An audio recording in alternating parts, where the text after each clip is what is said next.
Hi, my name is Jim Craig. I'm the president of the Veteran Studies Association, and welcome to the first of our spring colloquia series, kind of titled Second Fridays, because that's what we have lined up for the spring. And this is really our first effort at putting together ways to connect with each other outside of the conference, but more in person than just emails or Twitters or Facebooks or whatever. So thank you all for coming. We have a great presentation today, and let me say I will manage the chat when I'm not talking, so that Jenny can talk about so she can do that part. So let me just introduce Jenny, and then we'll just get started. So Jeni Huniecutt is the PhD. Jeni Huniecutt, PhD, is the creator and director of VetREC. She's a veteran of the Virginia Army National Guard and a research scholar at the Ronin Institute. She's the author of the book Rethinking Reintegration and Veteran Identity, A New Consciousness, which was published in 2022.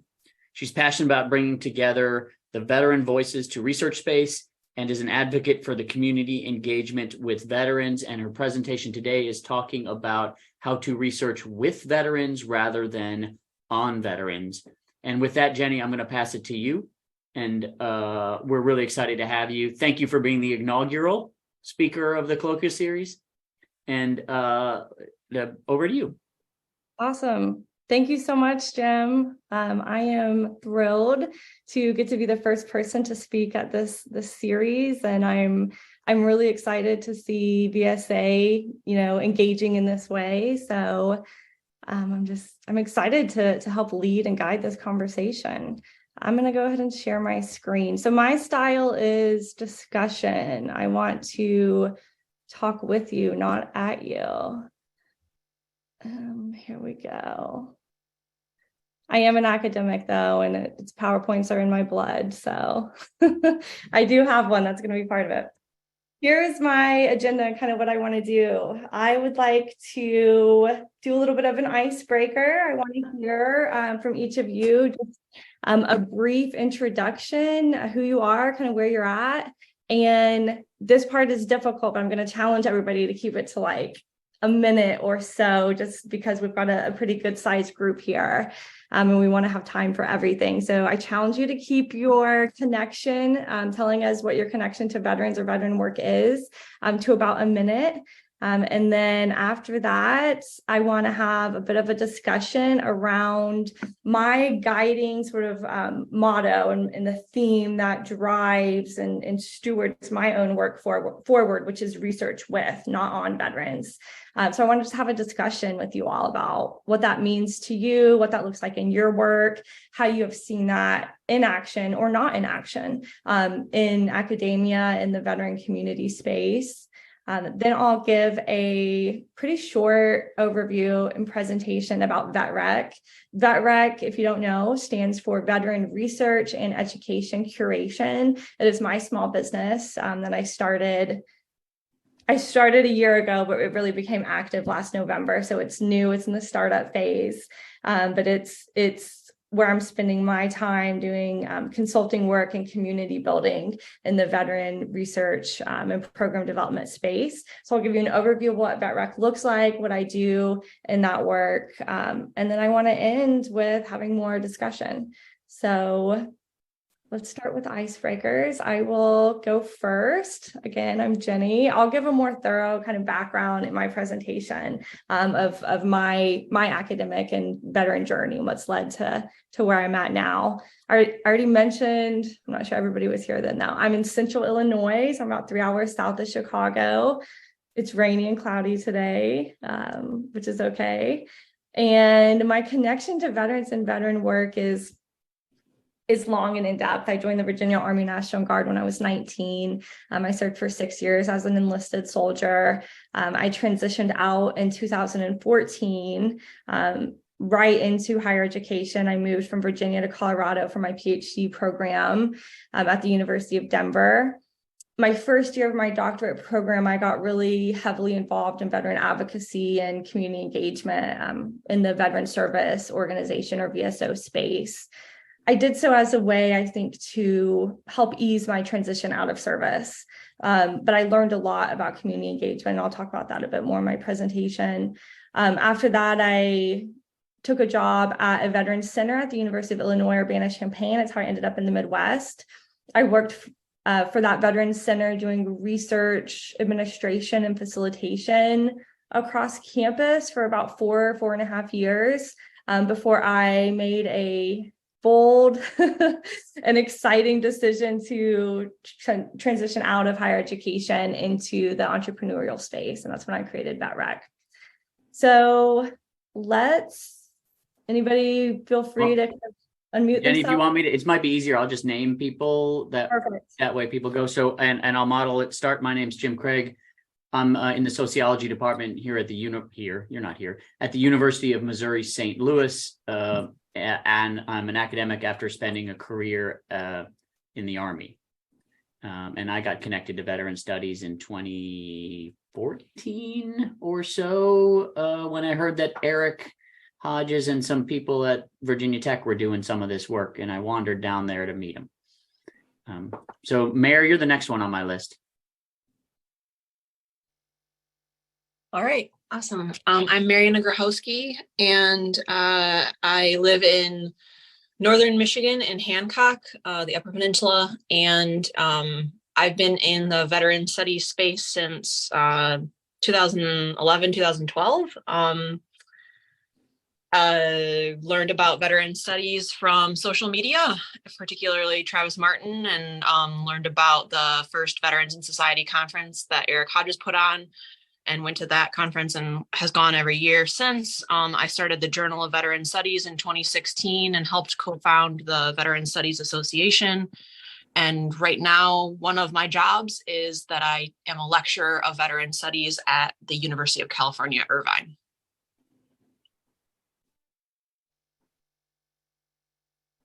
Samuel, you want to go? Sure. I'm Samuel Lewis. I'm from Williamsburg, Kentucky. I got into veteran studies whenever I took the Introductory to Veteran Studies course at EKU. I took it because I am a psychology major. I'm working to be a mental health counselor, and I thought veterans will come through my door. I definitely need to know about them.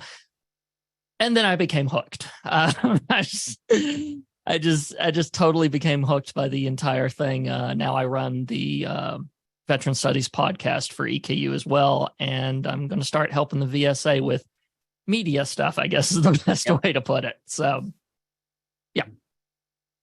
Dr. DeGroat. Hi, everybody. I'm Mark DeGroat. I was a career military officer in the Army. Was combat experience. I'm also the founder and executive director of the Office of Military Veterans Affairs at Kansas State University, and also director of the Military Affairs Innovation Center here at K-State.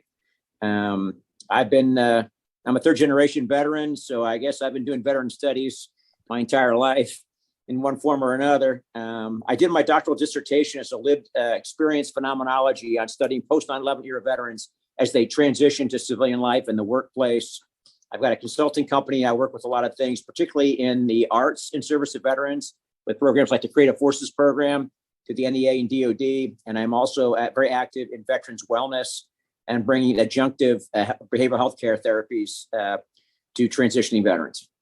Thank you. And if I can add, hang around on May 12th, because Art is going to be our presenter for this colloquia series on May 12th.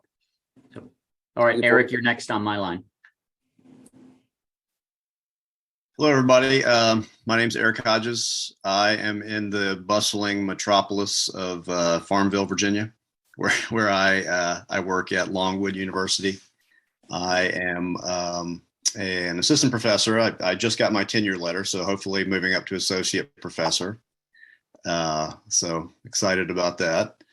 I'm an soon to be associate professor of political science. And I am a veteran. When I finished high school, I enlisted. I'm from Virginia. I enlisted in the Marine Corps when I finished high school because I didn't know what to do with my life. And, I knew they would, pay for education through the GI Bill, things like that. I got out of the Marine Corps and had, somewhat of a difficult transition when I got out. So that was sort of in the back of my mind. And then 5 or 6 years later, I went to Virginia Tech to do my PhD. And it was around that time that, veteran suicide, a lot of vets were coming back from Iraq and Afghanistan. So I started to become more interested in trying to help veterans make the transition from the military to society. So I did my dissertation on the topic. I got involved with the Veterans in Society conference, and everything just kind of snowballed from there. Right now I'm working on a project through the National Endowment for the Humanities looking at civil rights and African-American veterans during the civil rights movement. There was a major civil rights case that happened here in Farmville related to Brown versus Board of Education. And essentially the public schools were shut down for 5 years here. And a lot of those folks ended up going into Vietnam. So I've been doing a lot of focus groups and discussions with local African-American Vietnam veterans about their experiences. So yeah, that's where I'm at. Thanks, Eric. Dominic? Dominic Barnes. I'm coming to you from Fort Riley, Kansas, where I'm the Military Student Services Coordinator for Kansas State University. Hey, Art, nice to see you. I am a retired veteran, 27 years with combat deployment, and so that's my connection, plus a family connection to military service that goes back a little bit. I'm a PhD candidate in leadership communication, and working on exploring the experience of active duty service members who volunteer in local nonprofit organizations and the effects of that. Thank you. Michael?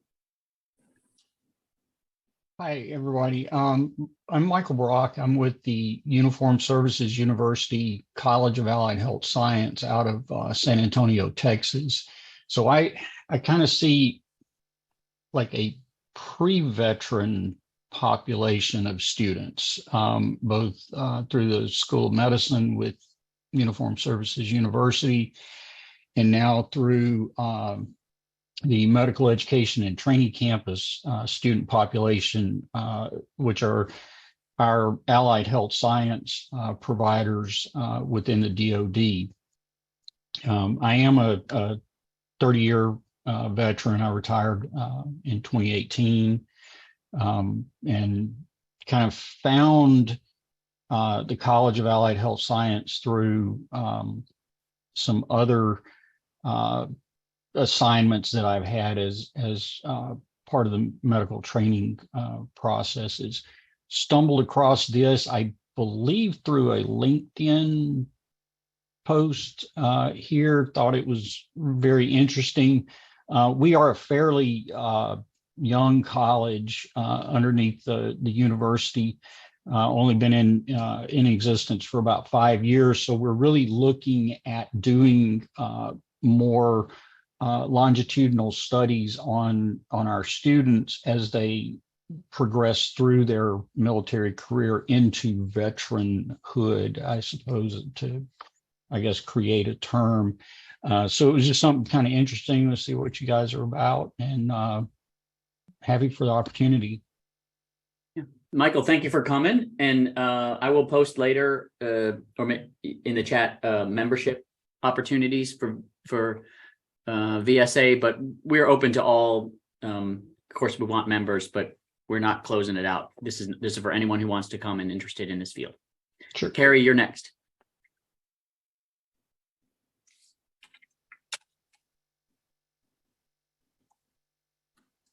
No, we can't hear you, Carrie. That's okay. If you want to write in the chat an intro, Yep. maybe we could read it after we do the other intros, Jim. Yep. All right, Charles. Hi, yeah, as I was speaking before, so I kind of gave a little bit away, but I'm Charlie Warner. I was 6.5 years active duty Air Force, explosive ordnance disposal. When I transitioned out, I went straight into academia, have a bachelor's in cultural anthropology from the University of Utah, master's of science in social and cultural anthropology from the University of Leuven in Belgium, And right now, I'm a third-year doctoral researcher at the University of Leuven in Belgium. My research is both ethnographic and anthropological engagement with veterans, most specifically recent in former Yugoslavia and Southeast Europe. But I also draw and look for similarities, contradictions, and silences between veterans and the transnational aspect as well. So the transnational relations or lack thereof are quite crucial and central to my research at this time. Thank you. Thank you. John? No, maybe he's not listening right now. How about Amanda?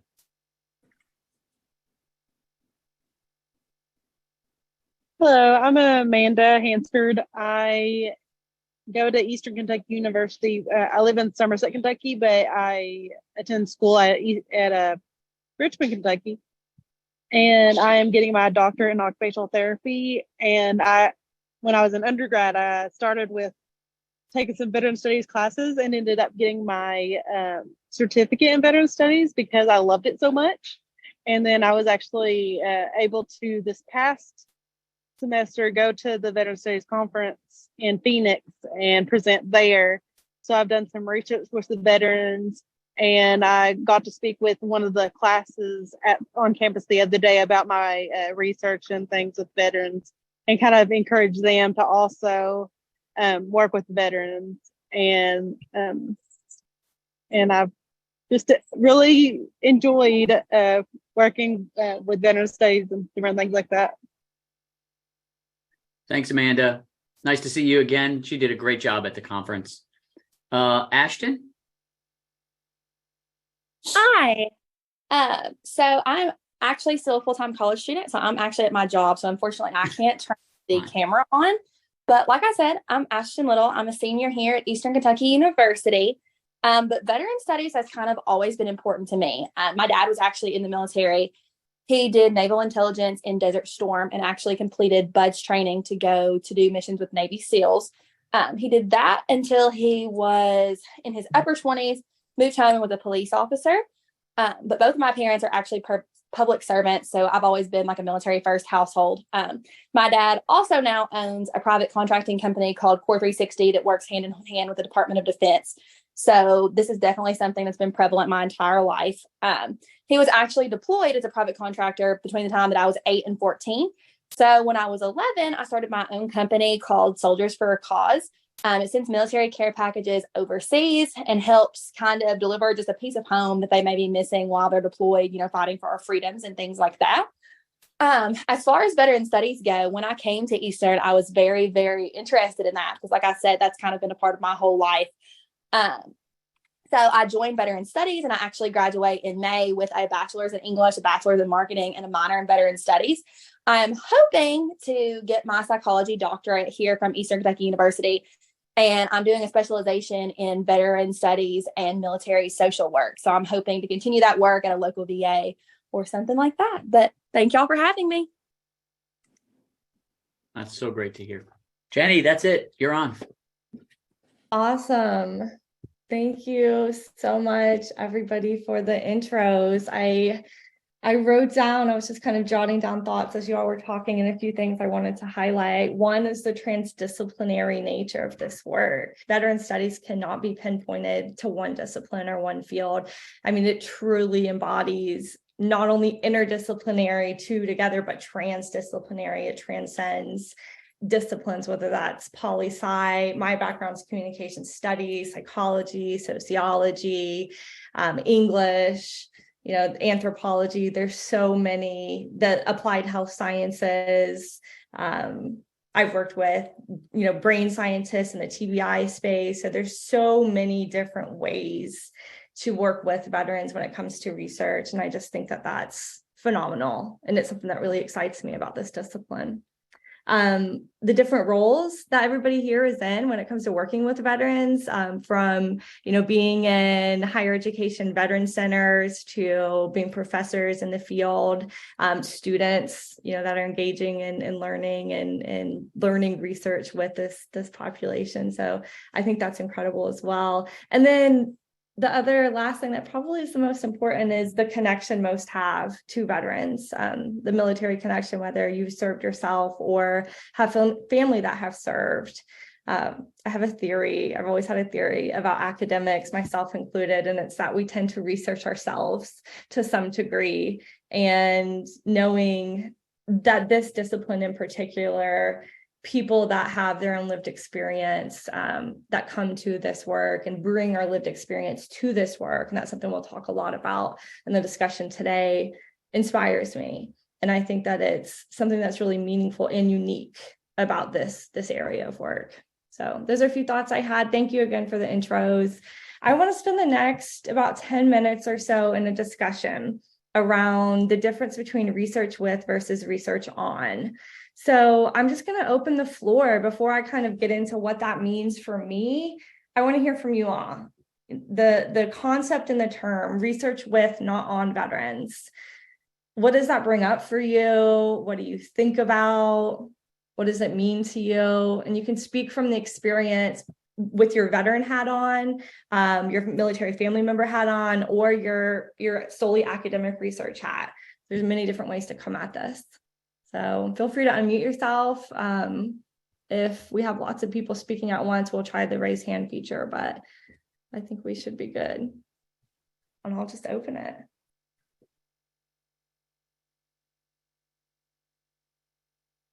Research with, not on.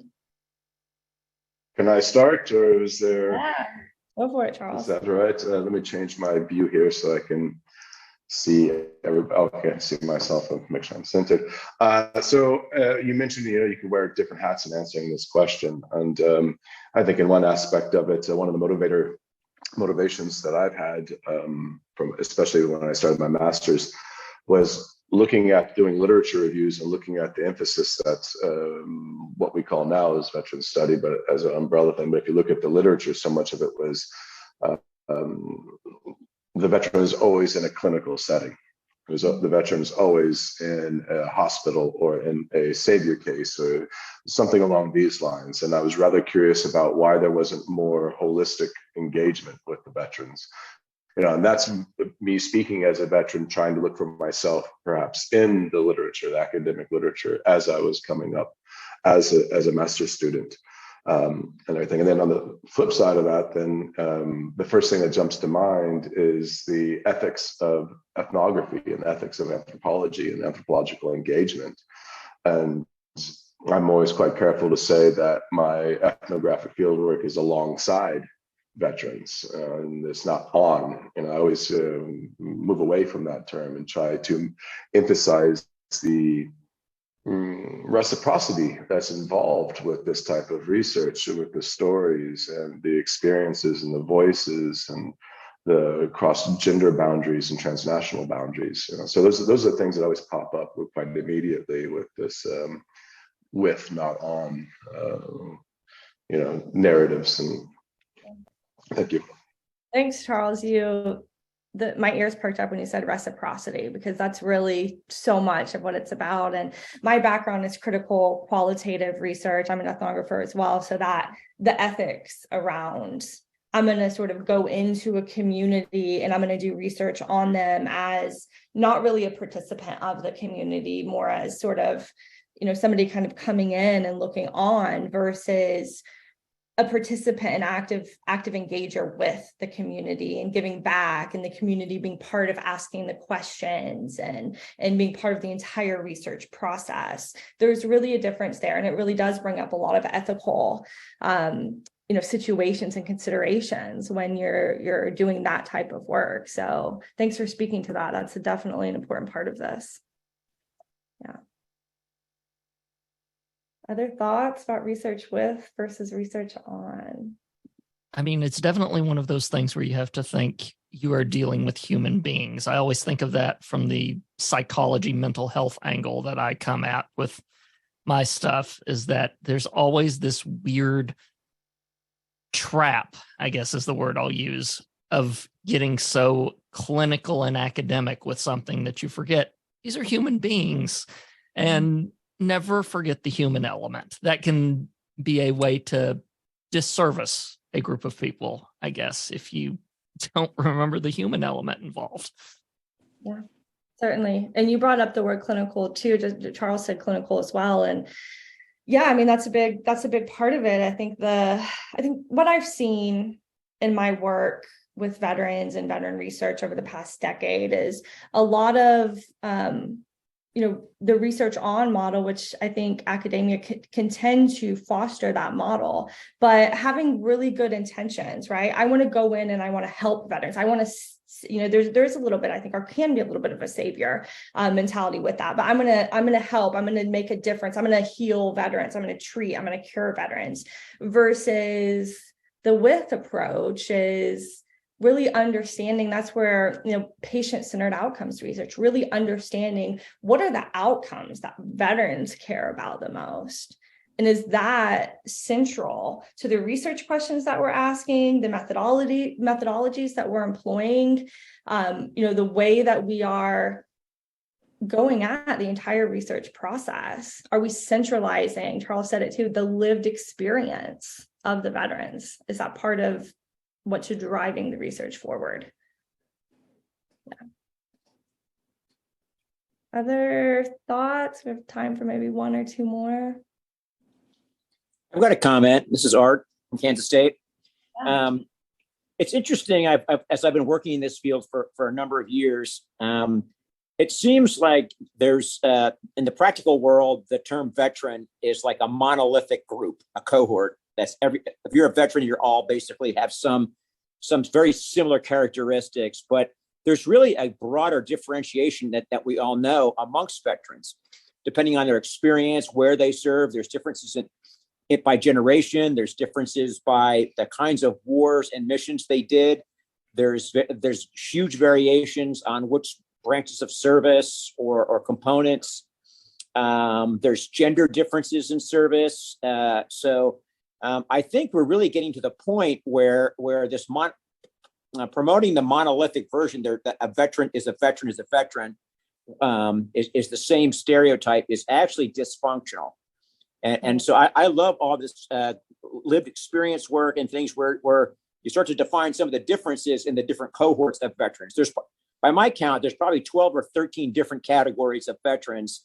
It's not just one group of people called veterans.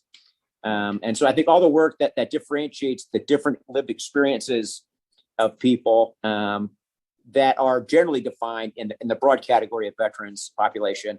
I think the more work we do in identifying what's unique about the different cohorts within the broader population is a very, very healthy thing to get more intentional and more definitive about who these people are, what they have done, and then what is their value and their needs moving forward.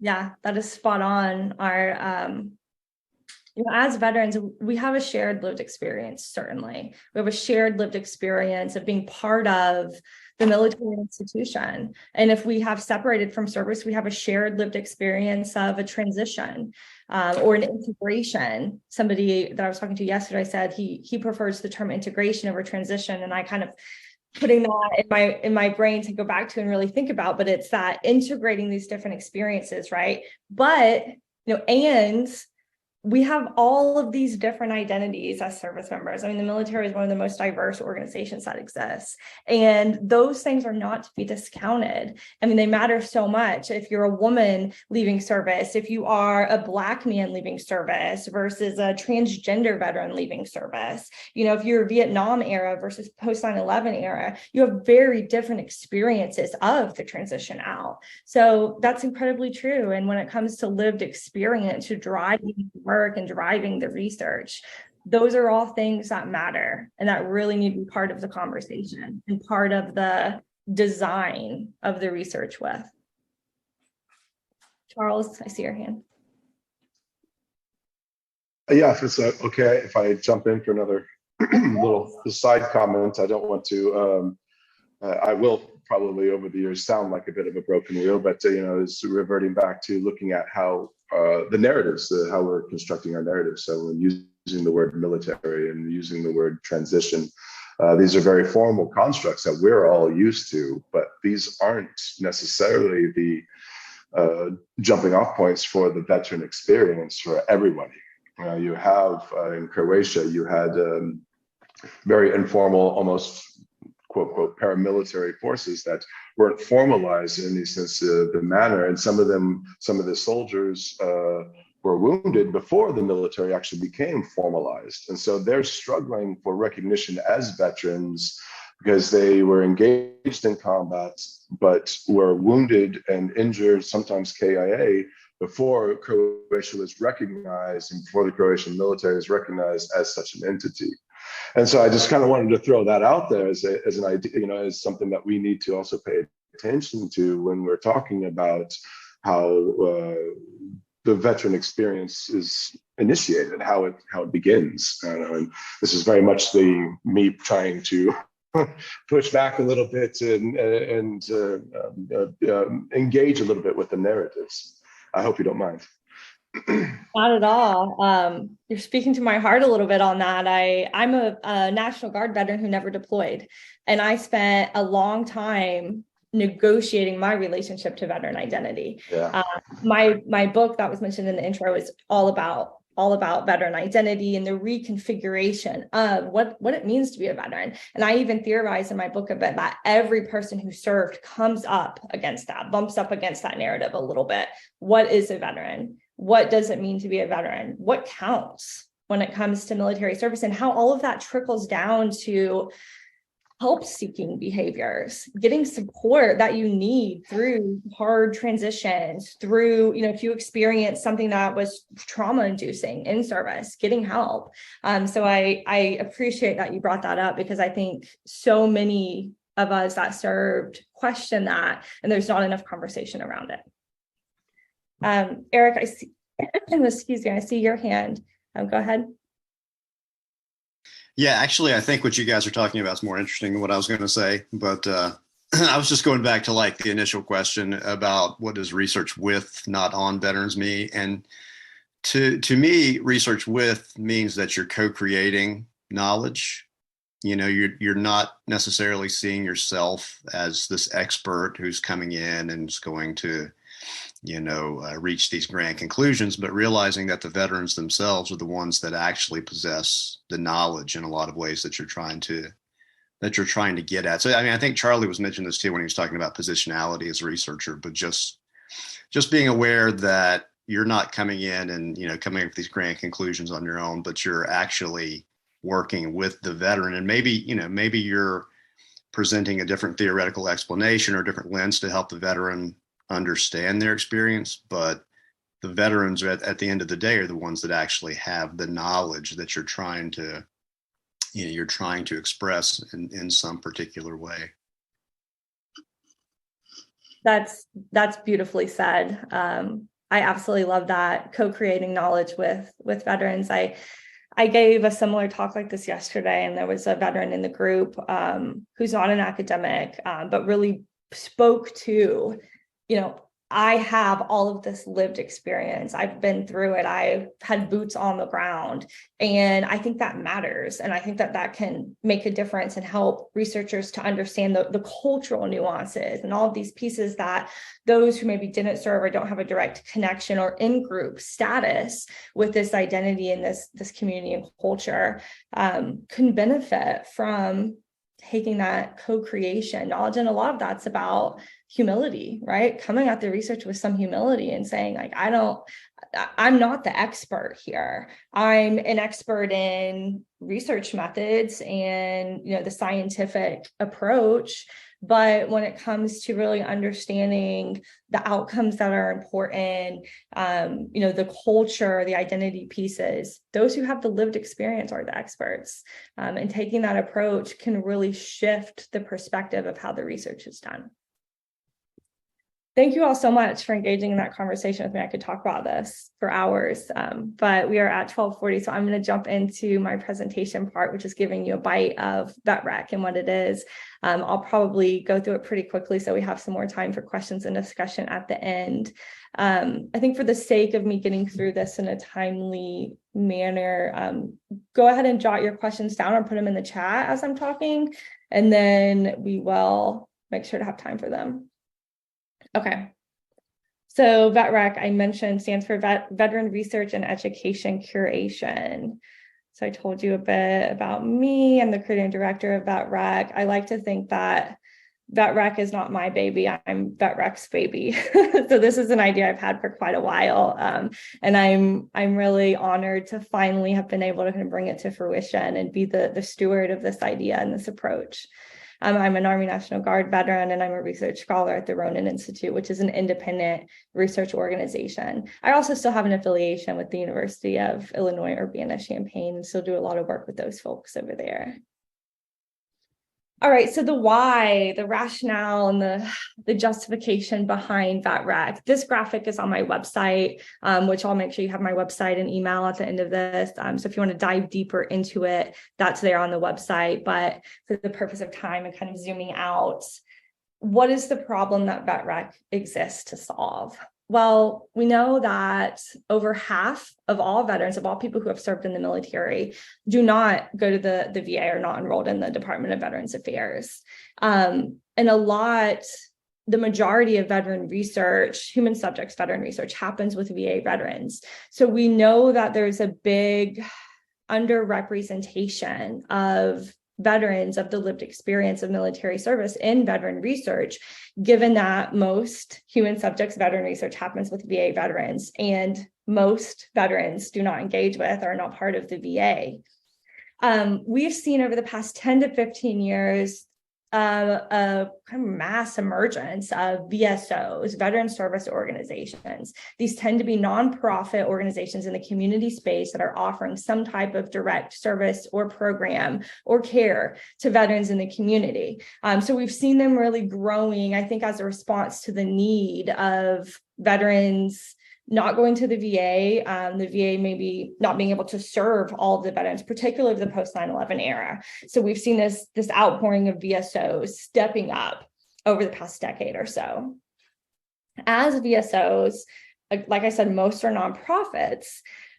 Most need support as well. Most need support with research. I get a lot of inquiries at VetREC from VSOs that need help with program development, program evaluation. They want to know if what they're doing is working, if they're really helping veterans. They need data not only to get more grant funding, but they need access to data to help inform the programs and the services that they're creating and developing. As we know, as academics, most research, most data is behind paywalls. Most are closed access. That's one of the things I love about the Journal of Veteran Studies, is that it's open access. So a lot of VSOs struggle to even get data that they need to inform the work that they're doing on the ground. Simultaneously, most researchers that are not VA affiliated struggle to access and engage the veteran community, particularly those veterans that are non-VA veterans. I'll also mention that VA certainly cares about doing research with non-VA veterans, and that's something that they have prioritized, I'd say probably over the past 5 years or so. As we see the suicide epidemic in this community continue to get worse, or certainly not really get much better, the VA is reaching out into the community because they know that the community is providing care and support for veterans. So what we have here is this sort of conundrum, right? We've got all these veterans that are in the community. We've got the community that needs help and support with research. They need data. They need to evaluate if what they're doing is working. And then we have researchers in the growing field of veteran studies that want to do research with veterans, but struggle to recruit.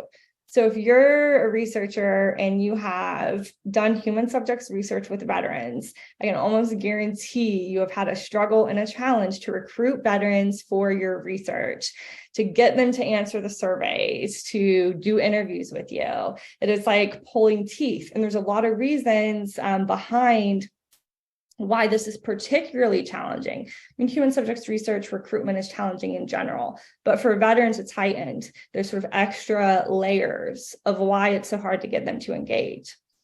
So my vision and my dream for VetREC is to bring these entities together into a collaborative space. The VSOs who are gatekeeping the veterans, the individual veterans that have their lived experience, that find meaning and purpose for engaging in research. An interesting fact is the number, or some research that I have found, the number one motivating factor for veterans to engage in research is a belief that it will help other veterans. It's that selfless service drive. It isn't a $20 Amazon gift card. It is, if I participate in this research, in this survey, how is it going to help my military brothers and sisters? How is it going to help other veterans, right? So they want to know that. So I want to bring them into the fold to help give them, more meaning and purpose around, let me engage, let me bring my lived experience to the table and help drive the research forward. And then the researchers who are struggling to get access to the community. So my vision with VetREC and the VetREC community that I created and steward, is to bring these groups together to do research with, not on veterans. I will probably skim over this one just a little bit more. Like I mentioned, I serve, so I have the lived experience as a veteran. I also have the lived experience of not being represented in research. And I very much know what that feels like, and how maddening it can be. As academics, I think, especially as an ethnographer, we tend to turn to research for answers, for our own truths and our own lived experience. I'm an autoethnographer, so I definitely turn to research to help me make sense of my struggles and challenges. And I know what it's like to turn to the research and not see myself and my story represented in it, and how disempowering that can feel. I've also been involved in veteran advocacy and community organizing for quite a while. As I mentioned, my transition out was sort of a transition into community, the VSO space. That's how I found meaning and purpose through my transition. And so I've had feet on the ground in that world for the past decade or so. My experience as a veteran studies scholar and administrator, my main job at the University of Illinois Urbana-Champaign was to create and direct an infrastructure that facilitated veteran-centric research across campus. And that was quite the feat, and it was quite the learning experience for me. And it gave me so many tools in the work that I'm doing now that I get to apply. I mentioned my background's critical qualitative community engaged research. I'm a communication studies scholar by trade. And then I have a lot of experience facilitating these partnerships between VSOs and researchers, because it's what I have seen for the past 5, 6, 7 years as the path to reciprocity in research, what we were talking about earlier, that reciprocity between these different really siloed spaces, the VSO space and the researchers within academia space. So facilitating partnerships is really at the heart of VetREC. The mission of VetREC, I'm trying to keep it simple, merge veteran-centered research and practice. So bringing together the theoretical, the data and the research with the community, with the VSO space. You can almost translate that into merge researchers of veteran studies with leaders in the VSO space. My vision is to influence all veteran research, program development, and healthcare to be veteran-centered. I want to pause here for a second. Veteran-centered is a word that I am sort of modifying from the term patient-centered. I'm sure you've heard that from the VA. When it comes to this approach, research with, not on, community engaged, it has many names, right? Participatory action research, community engaged research, patient-centered outcomes research. Insert whatever disciplinary background you have, there's a word for it. There's a research term for this approach. Okay, so there's different things that you can call it. I'm choosing to call it veteran-centered in VetREC. And then what I do in VetREC, consulting, and the bread and butter is the VetREC community. Consulting, I'll kind of glaze over. It's individuated depending on who comes to me and what they need. I've worked with researchers who are struggling to recruit, and we're having to backtrack and okay, are you involved with the VSO in your research project? What might that look like? What do your recruitment materials look like? Identifying and applying for grant funding, particularly if it's funding that is targeted towards the veteran population. There's going to be certain requirements for sure around stakeholder engagement, what that looks like. I know like DoD funding requires a military impact statement. So those are things I help with in consulting. But the main people that have come to me, or organizations that have come to me for consulting work, has been the veteran service organizations that need help developing and designing program evaluation. And that's what I'm hoping the VetREC community, a lot of them I'll encourage, I'm working with many of them, but I encourage them to join the VetREC community, because my hope is that they're able to find researchers who can partner with them, researchers who are struggling to recruit, and in creating those partnerships, it's solving multiple problems, which is what this graphic kind of speaks to. All right, so VSOs, they need help with research. Researchers need access. The VSOs gatekeep the access to the veterans in the community. And so coming together in this space and forming partnerships and collaborations really solves problems on both sides. I'm going to skim past or just kind of touch on this kind of a timeline of what that relational partnership and development can look like and how I can help with it. I can share this PowerPoint later. I just want to make sure that we don't go over time. The VetREC community is a private virtual platform. So think LinkedIn meets private Facebook group, only for people interested in this work. So as of 2 weeks ago, membership in the VetREC community is free. So I'm on a freemium model. So it's free to join. And then there are things that you can sort of upgrade to within the platform. VetREC is still new. So I'm workshopping constantly, what's working, what's not working, adapt and overcome, as we say in the Army, to kind of figure out how to really make the most of the space and how to drive engagement for people who are joining VetREC. But you, through my website, can request to join. You answer 3 simple questions to join, then I approve it. And once you're in, you can create your own profile, you can create posts, join interest groups, create your own events, direct message and chat with other people in the virtual space. But it's the home, it's the virtual platform where the collaboration and the partnership development is happening. So I would encourage and invite all of you to join and be part of it. And then this is how you can get involved. So again, joining the community. If you're interested in a consultation, please send me an email and let me know. You can join my mailing list, which you can do so through my website. Follow me on social media and just help me spread the word. VetREC is new. It's something I'm really passionate about, and I can certainly use all the help I can get spreading the word about it. So there's my website. That's my email address. And we have 6 minutes till the top of the hour. I'm able to stay 5 minutes over. So I'm happy at this point. I'll go ahead and close out my PowerPoint.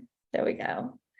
To just open it up to questions, to discussion, thoughts.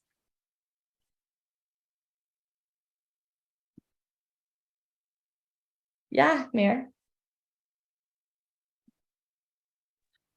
Sorry, I have a lot going on here. We all do, but I'm sorry. Okay, so my question is, and I think you had it on a slide, but can you talk more about like maybe what us veteran studies folks can get out of VetREC, or what you hope we can get? I'm sorry if you had it on the slide, or if you could go back to that. Just, you know, what can we, I mean, I'm hearing a lot about these partnerships, and I totally get that. And I see where if I was going to do research, that would be perfect to come to you or try to find collaborators. But if you could speak just a little bit about what the average scholar of veteran studies or student of veteran studies, what might we get from VetREC. Certainly. The first thing that comes to mind is if you're doing research with veterans, human subjects research, and you're struggling to recruit, certainly VetREC can help with that, if in no other way than helping you find partners for it. So VSOs who might be interested. And I will specify the difference between like finding a VSO that you might, so you already have a survey developed that you're struggling to get veterans to respond to, and finding a VSO that you say, hey, can you please share this survey with your community, versus I have a research idea or project that I'm starting. Let me find a VSO that is interested in that topic, that might want to partner with me, and maybe they will have a need. Maybe there's some questions I can add in my survey that would benefit data that would benefit that VSO. Then that VSO is going to have a stake in the research. So they're going to be a lot more dedicated to sharing your survey with their community. And community veterans that are part of that VSO are going to be a lot more likely to be responsive to it because it's coming from an organization that they already trust. So that's one example. Another one is networking and relationship building among other scholars. So it's a virtual space that lets you do that. And if it would be of interest, I'm happy to like just screen share and kind of show you the platform. So let me know, anybody, if that would be something that you want to see. We do have a little time. Eric, go ahead. Well, I think it's a great project that you've got going. I think it's important. For me, I think it's a matter of trust. That seems to be the main issue for me, is like, I think one of the reasons that a lot of researchers have a hard time recruiting veterans is veterans don't trust the researchers that are coming in and actually looking out for their best interests.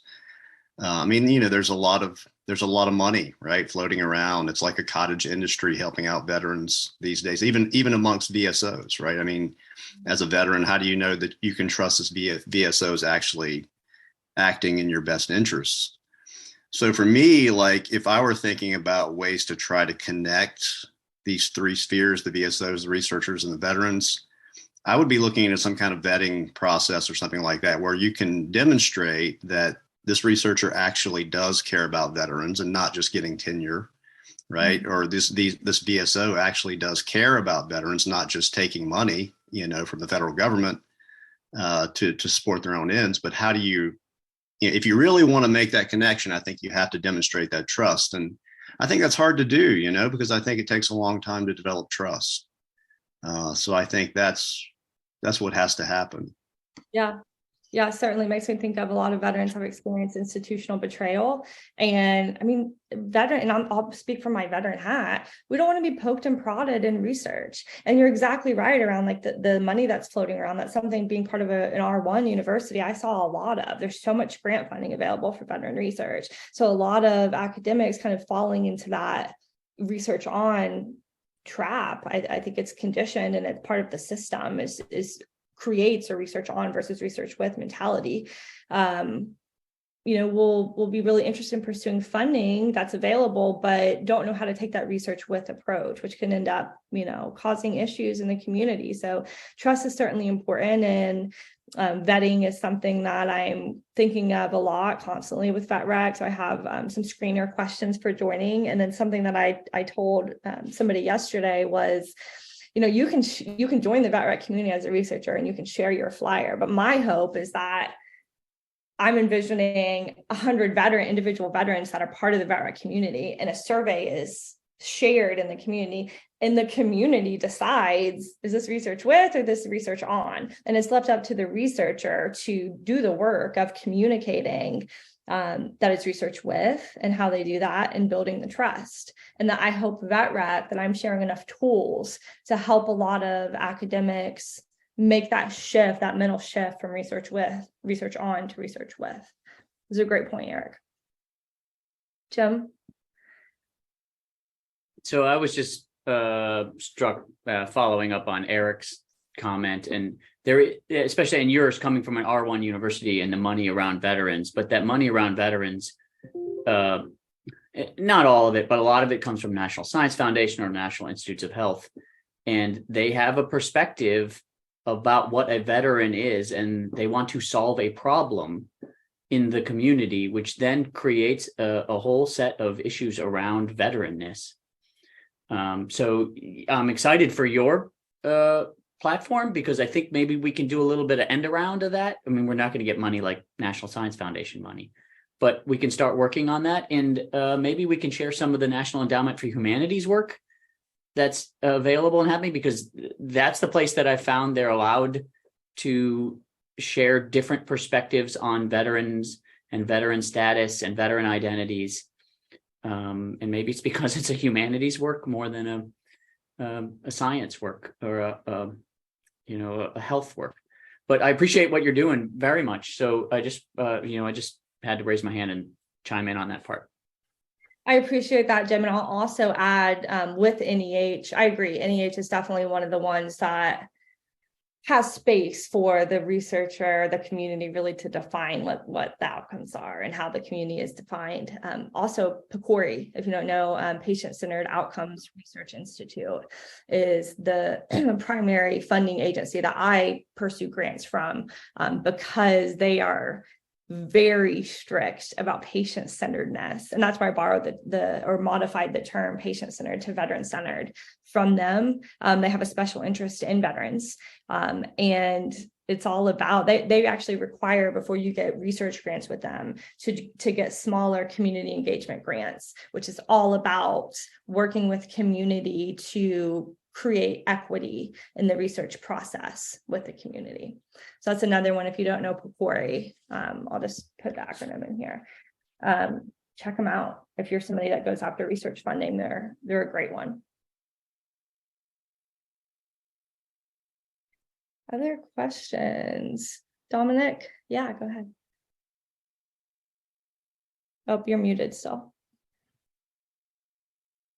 I've been soaking this up like a sponge, and I just want to react a little bit to the idea of VSOs, and I would include the VA with this statement as a cottage industry built to support veterans at the point that they become veterans. So it's inherently reactive to the problem, right? And not proactive to try to solve maybe some of these issues at the point of origin.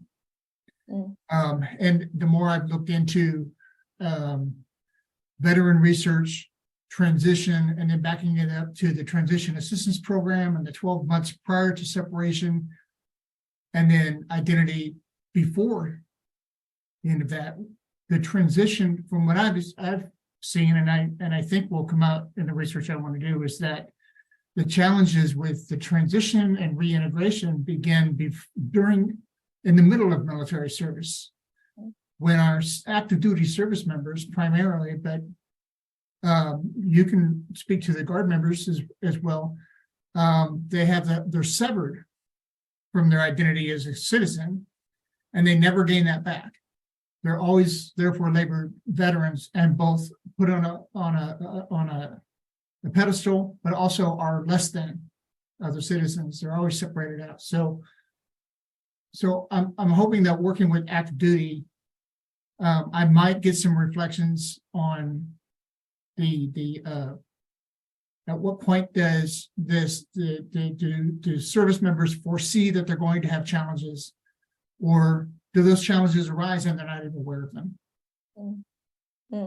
Yeah, Dominic, I could speak for days about this topic, and it's very close to my heart. It's, I really at my core believe that transition is a struggle of identity. It's about being in a liminal space of in-between worlds. And unfortunately, the Department of Defense and the VA do not talk to each other very much. And they're two separate government entities. And so when it comes to that transition out of DOD into VA, you get caught in the middle. Often veterans do. And I have a lot of ideas and have proposed projects around, similar to the idea of the TAP program, but I would love to see this could be a whole other conversation, but I would love to see a exit transition program that's part of a collaborative effort between DOD and VA. And I hope that eventually we end up seeing that, but it's an upstream approach. I think it would be a drastic impact in preventing veteran suicides. But if there was some sort of training, identity dissonance training around the separation experience, I think it would make a huge difference. So I'm glad you brought that up. It's a research topic that needs a lot of work, and an application topic that needs a lot of work. So yeah, keep chipping away at it. I think eventually it might be 10, 20 years from now, but we'll get there. I think we've got time for one more. Charles, go for it. Oh, no, if we only have time for one more, then I've shared enough. I had some thoughts and a question, open-ended question, but if there's somebody else that has something, please. Well, Jenny, can I just ask you to make sure you put your contact information? I know VetREC is in there, but people may want to follow up personally, although they can get a hold of you through VetREC. And I think we're, in respect of everyone's time, I think it is time to cut off. This is a great first. I'm so glad that you were the one who presented at the very inaugural spring colloquium. So thank you very much. Let's give a kind of a round of applause to Jenny for doing that. We appreciate it. Join us April 14th. Steve Wall, a PhD student at the University of South Carolina, is going to present on his qualitative research around veteran and veteran identity, and interestingly about veterans who opt out of using that. And he's doing some great work around that. And so we'll see what he comes up with. So go to the Veterenology website and register for that. The only other good news I want to share before you leave is the request for proposals is out for the Veterans in Society Conference in spring 2024. We will have one, and we already have several bites from major institutions who want to host this. We won't share any more details than that because we don't have a rubric to study them yet, but we're going to have a Veterans in Society Conference in spring 2024 in the United States. And then we're going to set conditions to do this elsewhere, either in the United States or globally, because the interest is out there. So we're excited about that. With that, I say thank you very much to everyone who came, and have a great rest of your Friday and a nice weekend. Thank you all. This was great. Bye. Thank you, Jenny. Yeah, thank you. Hey, thank you. Fantastic first time. Thanks, Samuel. We'll get you in on the next one. Yeah. I have got the audio recorded as you told me to. We'll talk about how we process that. Yeah, so I'm not exactly sure yet. I mean, I recorded actually we're still recording. I could stop that, but